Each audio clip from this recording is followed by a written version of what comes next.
নতুন রাজনীতি এবং নতুন নেতৃত্ব ব্যতীত এই নতুন বাংলাদেশ বিনির্মাণ সম্ভব নয়। গণ অভ্যুত্থানের আকাঙ্ক্ষা বাস্তবায়নে আমাদেরকে যদি কারো সাথে জোট করাও লাগে, আমাদের সম্ভাব্য জায়গাগুলো আসলে আমাদের প্রার্থীরা থাকবে এবং তারা ট্রাক প্রতীকেই নির্বাচন করবে। আজকের এই পরিবর্তিত বাংলাদেশের পেছনে যাদের রক্ত ঘাম লেগে আছে, যাদের ত্যাগের ফলে আজকের আমরা এই নতুন বাংলাদেশ পেয়েছি, ৭১-এর মুক্তিযুদ্ধ থেকে শুরু করে ২৪-এর গণ অভ্যুত্থান সহ এদেশের সকল।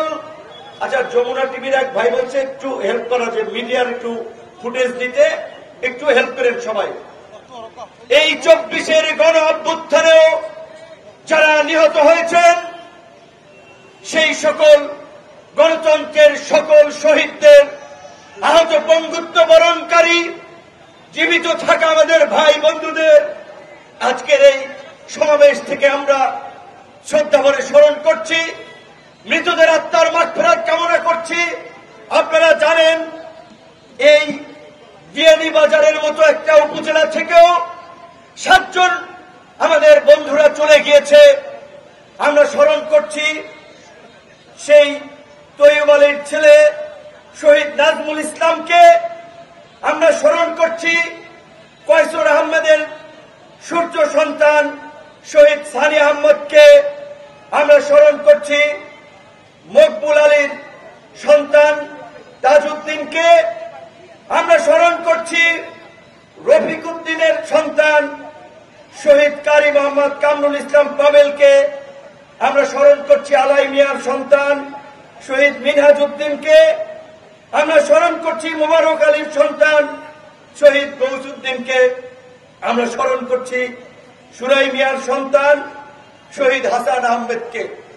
এই ৭টি শহীদ পরিবারের প্রতি আমাদের কৃতজ্ঞতা, আমাদের হৃদয়ে নিংড়ানো সকল ভালোবাসা, যারা এই বাংলাদেশের ২৪-এর গণ অভ্যুত্থানকে সফল করার জন্য যারা জীবন দিয়েছেন।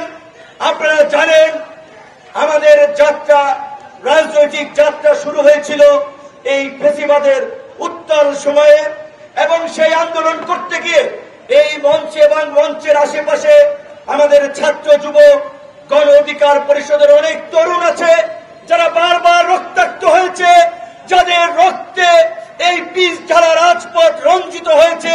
কিন্তু আমরা যে মানুষের মুক্তির লড়াই শুরু করেছি, আমরা আপনাদেরকে সেই মুক্তি না এনে দিয়ে আমরা ক্ষান্ত হই নাই, আমরা ঘরে ফিরে যাই নাই। আজ আপনারা মুক্ত স্বাধীন দেশে বাস করছেন, একটা গণতান্ত্রিক সমাজের স্বপ্ন দেখছেন।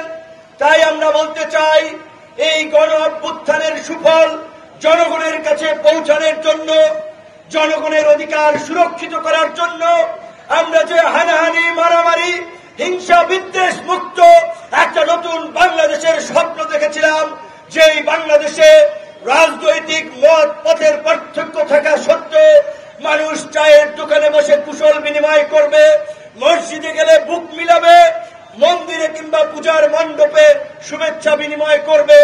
এই ধরনের একটা সম্প্রীতির যে নতুন বাংলাদেশ আমরা কল্পনা করেছিলাম, আমরা মনে করি নতুন রাজনীতি এবং নতুন নেতৃত্ব ব্যতীত এই নতুন বাংলাদেশ বিনির্মাণ সম্ভব নয়। তাই আমরা সারা বাংলাদেশে এই স্বপ্নের বাংলাদেশ বিনির্মাণ করার জন্যই আমরা একেবারে কৃষক, শ্রমিক, মেহনতি মানুষ, জনতার কণ্ঠস্বর, জনগণের জন্য যারা কাজ করতে পারবে সেই সমস্ত মানুষকেই খুঁজে বের করে আগামী নির্বাচনে গণ অধিকার পরিষদের ট্রাক মার্কায় নির্বাচনের সিদ্ধান্ত নিয়েছি। তবে যদি দেশ এবং জাতির বৃহত্তর স্বার্থে গণ অভ্যুত্থানের আকাঙ্ক্ষা বাস্তবায়নে আমাদেরকে যদি কারো সাথে জোট করাও লাগে, আমাদের সম্ভাব্য জায়গাগুলো আসলে আমাদের প্রার্থীরা থাকবে এবং তারা ট্রাক প্রতীকেই নির্বাচন করবে। আপনারা জানেন, ইতিমধ্যেই নির্বাচন কমিশনের যে গণপ্রতিনিধিত্ব অধ্যাদেশ, সেটিতে বলা হয়েছে কোন কোন দল যদি জোট করে ভোট করতে হবে নিজের মার্কায়। আমরা নির্বাচন কমিশনের এই সিদ্ধান্তকে সাধুবাদ জানাই, স্বাগত জানাই। যেহেতু গণ অধিকার পরিষদ একটি নিবন্ধিত দল, এই সিলেট ৬ এই বিয়ানীবাজার গোলাপগঞ্জ থেকে গণ অধিকার পরিষদের ট্রাক মার্কায় আগামী নির্বাচন করবে আমাদের অ্যাডভোকেট জাহিদ ভাই। বন্ধুগণ, আপনাদের এই সিলেট অঞ্চল শিক্ষা দীক্ষা অর্থনৈতিক ক্ষেত্রে অন্যান্য অঞ্চলের চেয়ে কিছুটা এগিয়ে, এবং এই অঞ্চলের অনেক মানুষ দেশের বাইরে থাকে। দেশের বাইরের যে উন্নত যোগাযোগ ব্যবস্থা, শিক্ষা, স্বাস্থ্য ব্যবস্থা, তাদের মনে চিন্তা হয় আমাদের দেশটাকে কেন আমরা এইভাবে গড়ে তুলতে পারছি না। কারণ যারা এই চিন্তা ভাবনাগুলো করে সংসদে তাদের প্রতিনিধিত্ব থাকে না, তারা এমপি মন্ত্রী হয় না।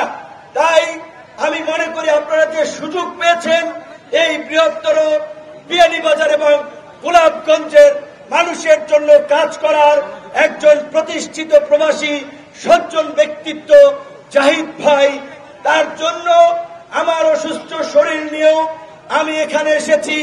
কালকেও জানতাম না আপনাদের মাঝে আসতে পারবো কিনা।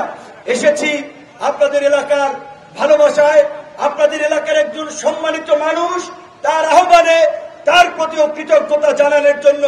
কারণ আমরা তরুণরা যখন আন্দোলন সংগ্রাম করেছি, হয়তো তারা রাজপথে এসে আমাদের পাশে দাঁড়াতে পারে নাই, কিন্তু রাজপথে আন্দোলন করতে গিয়ে এই তরুণরা যখন আহত হয়েছে, রক্ত ঝরেছে, তাদের প্রতি সহানুভূতির হাত বাড়িয়ে দিয়েছে, সহযোগিতা করেছে, আমাদেরকে উৎসাহিত করেছে।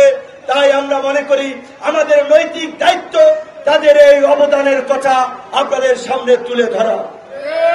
আমরা চাই এদেশের শিক্ষা ক্ষেত্রে একটি উন্নত ব্যবস্থা তৈরি হোক, যার মধ্য দিয়ে আমাদের দেশের তরুণরা উচ্চ শিক্ষা লাভ করবে। আমরা চাই এই দেশের প্রত্যেকটি জেলা উপজেলায় আমাদের যে সরকারি হসপিটালগুলো, সেখানে উন্নত মানের চিকিৎসা সেবা নিশ্চিত করা হোক, যেন সকল মানুষকে চিকিৎসার জন্য ঢাকায় ছুটতে না হয়। আমরা চাই বাংলাদেশের মতো একটি ছোট্ট এবং ঘন বসতিপূর্ণ অধিক জনসংখ্যার দেশে, এই দেশের যে যারা উৎপাদনের ভূমিকায় কাজ করে, কৃষক, শ্রমিক, জেলে, তারা ন্যায্য মজুরি পান। আমরা চাই এই দেশের মানুষের মধ্যে বৈষম্য ঘুচে যান, এইটাই আমাদের আকাঙ্ক্ষা। এই স্বপ্ন বাস্তবায়নেই আমাদের টেকনাফ থেকে তেঁতুলিয়া, রূপসা থেকে পাথুরিয়া, সারা বাংলাদেশে ছুটে বেড়ানো। তবে একটা কথা পরিষ্কার বলে দিতে চাই, টেলিভিশন, পত্র পত্রিকায় আপনারা অনেক দেখেছেন আমরা রক্তাক্ত হয়েছি আন্দোলন সংগ্রাম করতে গিয়ে, কিন্তু এখন সময় এসেছে আমাদের এই পরিবর্তনের সংগ্রামকে সাফল্যে রূপদান করার জন্য একটি ভোটের মাধ্যমে এই নতুন বিপ্লবকে সফল করা। কিন্তু আপনারা যদি সেই ভুল করেন, তাহলে এই দেশের রাজনীতিতে ওই পুরানো চাঁদাবাজি, ধান্দাবাজি, ভাগ বাটোয়ারা, মানুষের উপরে জুলুম করা, জিম্মি করার সেই রাজনীতি ফিরে আসবে। মাগরিবের আজান যেহেতু সন্নিকটে, একটি কথা বলে শেষ করতে চাই। আল্লাহ পাক বলেছেন, দুনিয়াতে যত বালা মুসিবত মানুষের হাতের কামাই, অর্থাৎ আমরা যেমন কর্ম করি তেমন ফল মিলে। আমরা যদি 500-1000 টাকা কারো পেয়ে যদি ভোট তাকে দেই, ওই রকমের প্রার্থী পাবেন। আর যদি এরকম সজ্জন ব্যক্তিদের পাশে দাঁড়ায়, আমি ব্যক্তিগতভাবে বেনিফিটেড না হলেও এই সমাজ উপকৃত হবে, এই দেশ উপকৃত হবে। এবং ইনশাল্লাহ এইটুকু বলতে পারি, আমাদের দেশব্যাপী আন্তর্জাতিক পরিসরেও আমাদের যে পরিচিতি, আপনাদের এই সন্তান জাহিদ ভাই যদি এই এলাকা থেকে এমপি নির্বাচিত হতে পারে, অন্যান্য দলের নেতৃবৃন্দের চেয়ে আপনাদের এলাকার উন্নয়নের সুযোগ সুবিধা নিশ্চিত করার ক্ষেত্রে অনেক অনেক ভূমিকা রাখতে পারবে। অত্যন্ত ভালো মানুষ, তার মঙ্গল কামনা করে, সাফল্য কামনা করে সর্বশেষ আজকের এই জনসভাকে যারা সফল করেছেন, আশপাশে দাঁড়িয়ে আমাদের বক্তব্য শুনছেন, সিলেট, বিয়ানীবাজার সহ আশপাশ থেকেও যারা এসেছেন, আপনাদের প্রতি বিনম্র শ্রদ্ধা এবং কৃতজ্ঞতা জানিয়ে আমার বক্তব্য শেষ করছি। আল্লাহ হাফেজ। আসসালামু আলাইকুম।